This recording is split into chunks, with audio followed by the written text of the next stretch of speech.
Good first ball. There's the Nice. setup. And there's Alana Tanchi scoring. You know when Tanchi hit that ball, nakikita mo sa approach niya tsaka arm swing. Look at that, oh. Ang bilis eh, kaya mabilis din yung bagsak nung bola. Ang Ateneo, kanina pa nga natin mapapansin, very joyful.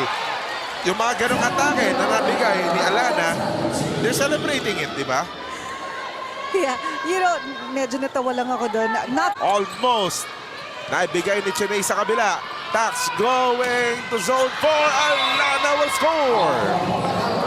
yan yung sinasabi ni Coach Serge na kailangan be smart with your hits. You have the blockers in front of you. Kaya hindi ko sasabihin kung kailan ko gagawin yun. Ano? Secret yun. Secret yun. Hindi ko gagawin yun, pero it's gonna be on the green and white. Alana Tanchi. Nicely done by Tanchi going, diba, for Ateneo. So, marami kang talagang matututunan dito. Good coverage Good coming set. from Fiona Arroyo. But that net defense of Benil just denying everything. Ayan. Bartolome, no. Casey going to Ana. Jessa Torog was there. Bartolome on the other side. Alana was there. Oh! Alana Tanchi, block! Good cover. Good up. Ball is ala. Serving 16.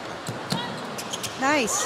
Nice move. Mamuhunan ka rin ng panalo. Yes. But as far as Nice serve. another loaded and shot. But deep inside, sigurado nagugusto to address, di ba? Right.